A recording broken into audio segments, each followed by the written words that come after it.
Hello.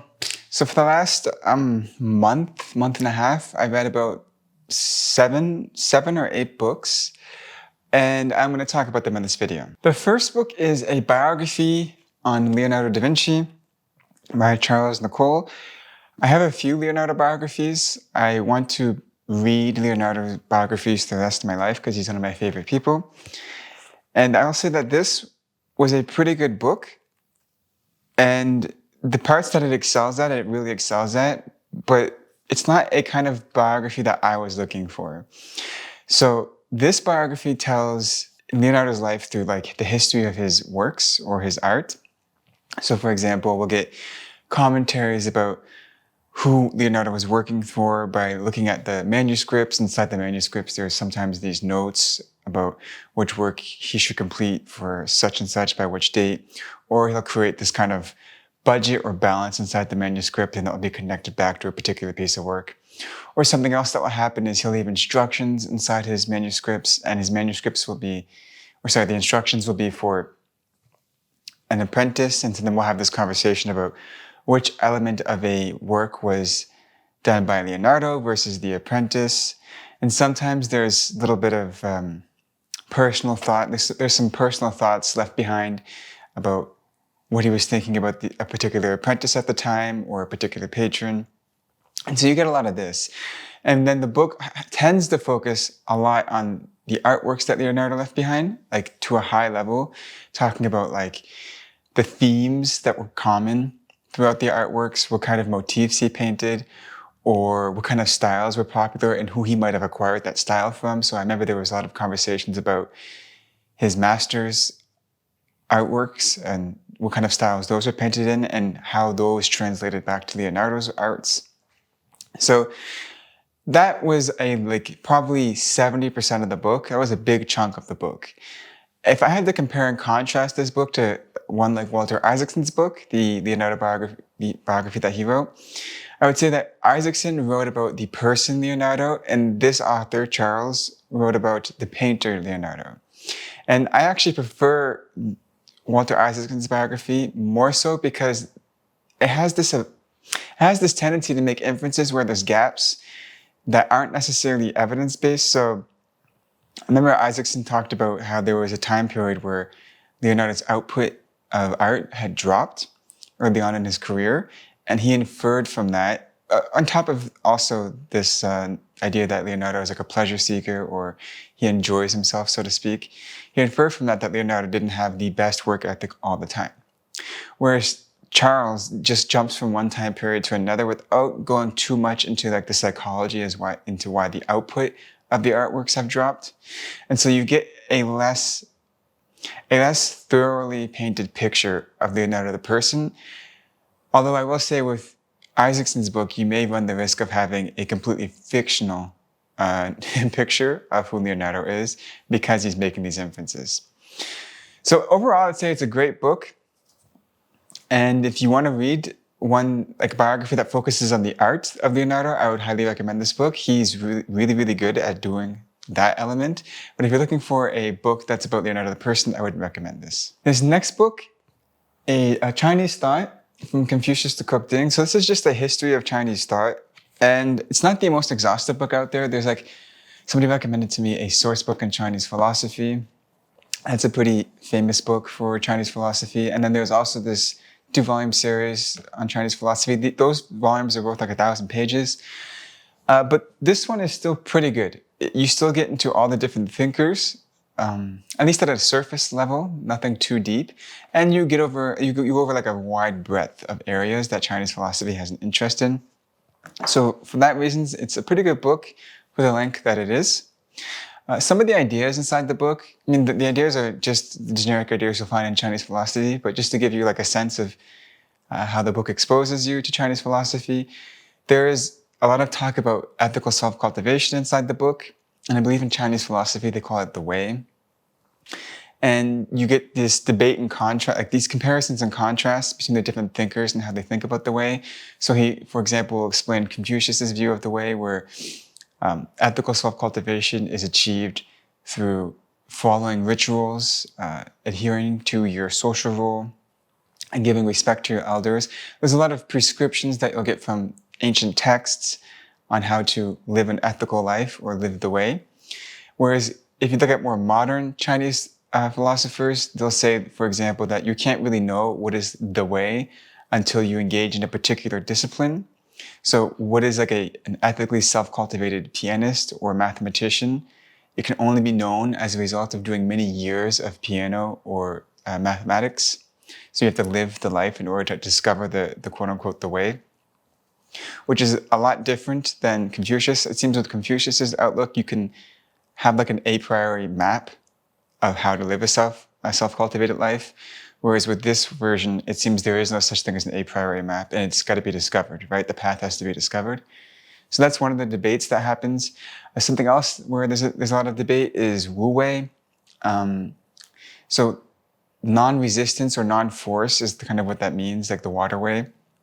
And what that means between the different thinkers is also heavily debated. So there was one analogy where it was given that farmers are a great practice or a great example of people who practice the way because they change their behaviors to match the seasons rather than forcing nature to match them. So they adapt their behaviors to nature and they kind of, as a result, live a non-forced existence or like a harmonious existence. Whereas other thinkers think that Wu Wei is kind of like a lack of self-awareness when you're doing something. You're not doing it in a forced way. And it has less to do with living in harmony with your surroundings and more to do with not having this sense of forced behavior wash over your own consciousness. So yeah, different thinkers will debate this, and the concepts you find inside Chinese philosophy in general, although if you're outside of Chinese philosophy, might be presented as monoliths.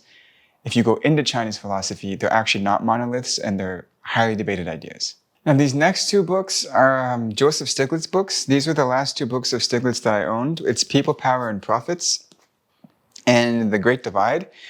I'm putting both of these books in this chunk of the video because they're so similar. The Great Divide is a collection of essays about like inequality that he put together. And then People, Power, and Profits is kind of also about inequality, but it's supposed to be about progressive capitalism, but the books are so similar.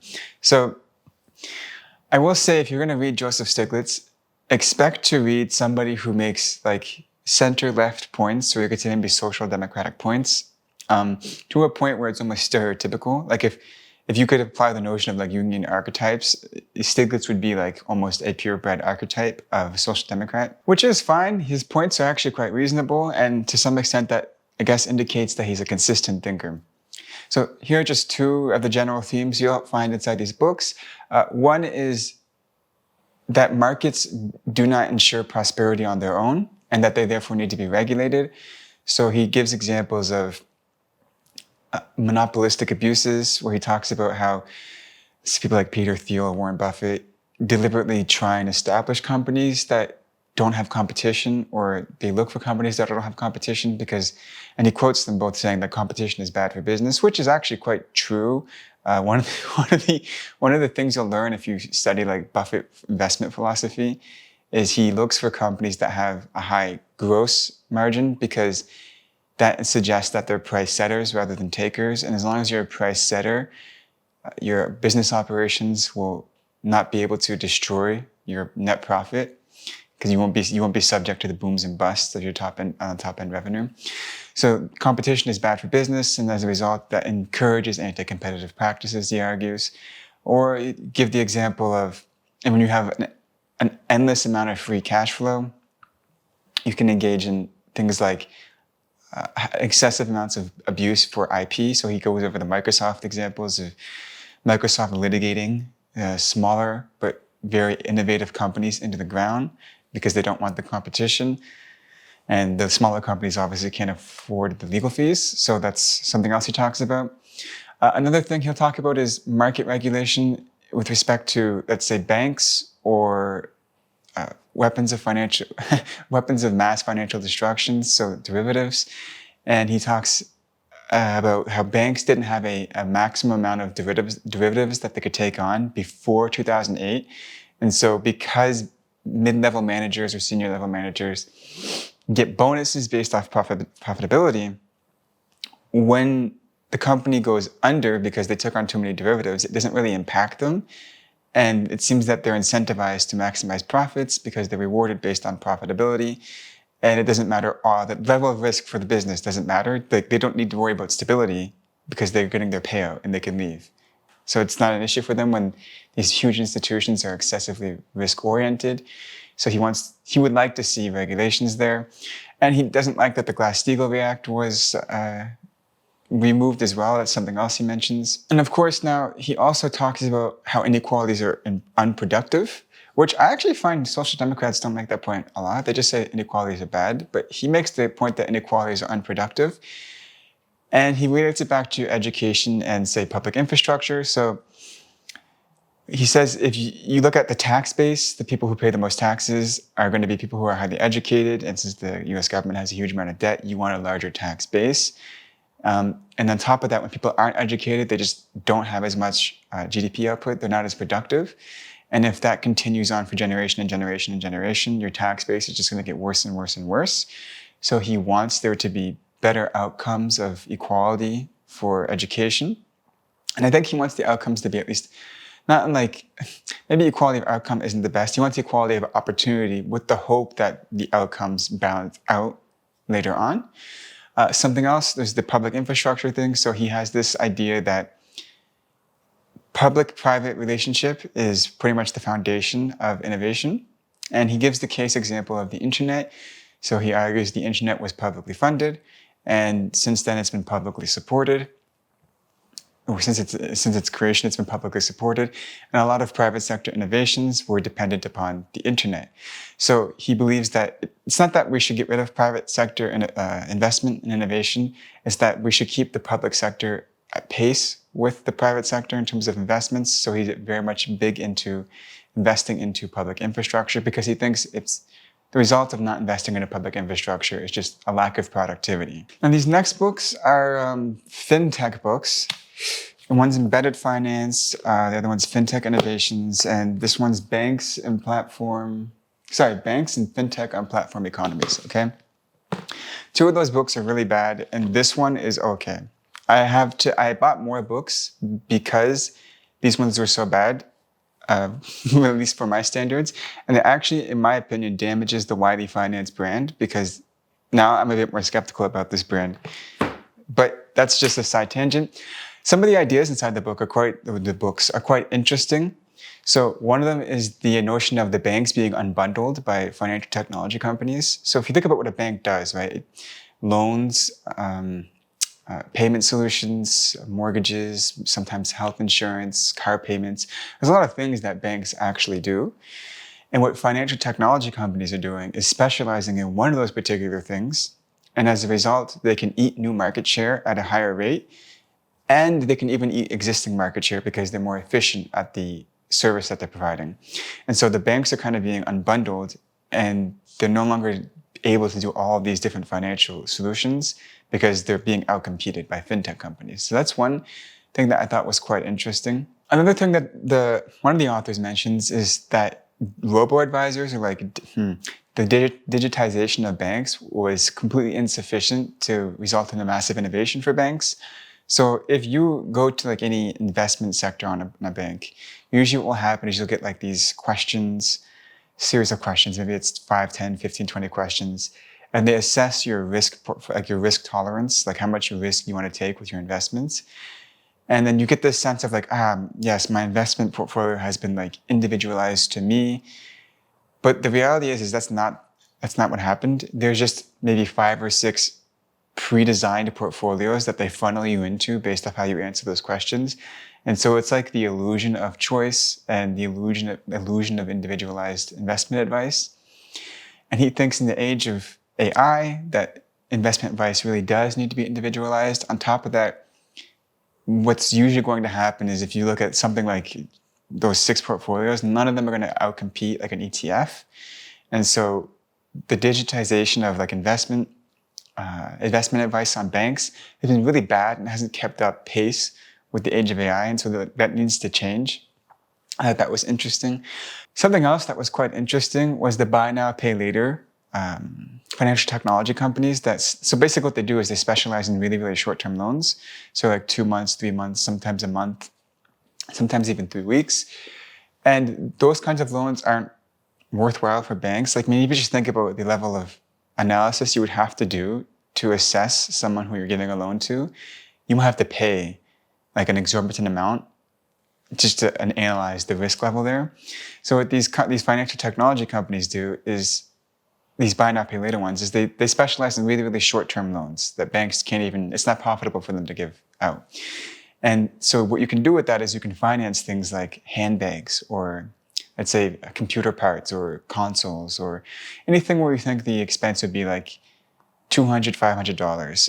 I've even actually heard of burritos being financed and people are defaulting on these burritos, which brings me to the interesting part about this, because I wanted to invest in one of these buy now, pay later financial technology companies. So I do think there's like a future for it. But I think the regulations need to be a bit more stringent. And I don't know how regulations can be more stringent without destroying profit margins.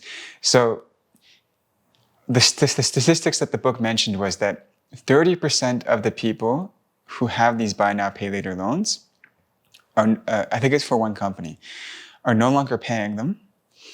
80% of the people who have taken one on have missed at least one payment. And almost every single person who has taken one of these buy now, pay later loans has received a diminishment in their credit score. So it's negatively impacted their credit score. So that seems really insane to me and a huge amount of risk right there, which makes me think that regulations need to be put in place so that these short-term loans can be more efficient in terms of like not having defaults. But I don't know how you can do that without destroying profit. You might need a technology innovation that is just really, really good at analyzing risk on non-traditional metrics for that sector. We'll see. It's a very interesting area though. And then the last area that I read in financial technology, this is the one that was most relevant to me because again, I was looking for a company to invest in. And there was a company that I found that was really, really dipped for like the last maybe 6 months. It was down 30%. And so I did the fundamentals and basically the company is specializing in payment services and they're a financial technology company. And this area is actually quite interesting. So the idea here is to make the transactions for small and medium-sized enterprises, although there's also some big business-to-business as well, but mostly small and medium-sized enterprises make the transactions frictionless. And so what does that mean? So if you think about going to like a restaurant, you go and then you have to pay, order your food and then the bill comes and you have to go through this process of paying the bill, right? And so that would be like a high friction interaction, and a low friction interaction would just be the idea that you're going to mitigate the total number of interactions between the merchant and the customer. So ideally, when you go to a restaurant, maybe you have some kind of digital wallet that you store with this company, and this company has technology that they've distributed to merchants, right? And these merchants can then access your digital wallet and charge you exactly what you need to be charged without you ever having to pull out any kind of card or something, like stuff like this, right? You want to lower the total number of interactions for the purchase. And I think there is a future for that. It is a bit risky because I feel like there might be this pushback where consumers actually want to be self-aware about the payment process so that they don't overspend. But I do see also, for example, like the Amazon trying to get just pick up and walk out stores. I do think that is the general direction. I just don't know how it's going to be implemented. So that's one area, these kind of point of sale or like specializing in point of sale payments. That's the area of fintech I'm most interested in. And so I'm probably going to get more books in that. But this book in particular is the book that talks about that the most, embedded finance. So those are some of the books I read in the last, month and a half. If you have any books you want me to read, you can let me know. I'm still doing Eastern philosophy. I just finished Confucius, and I'm going to do the Book of Master Mo next. And I'm going to also try and accompany that with Western philosophy. So if you have any suggestions I'm actually in particular in Chinese philosophy. not just Eastern philosophy, specifically Chinese philosophy at the moment. If you have any authors in the area that you want me to read, let me know.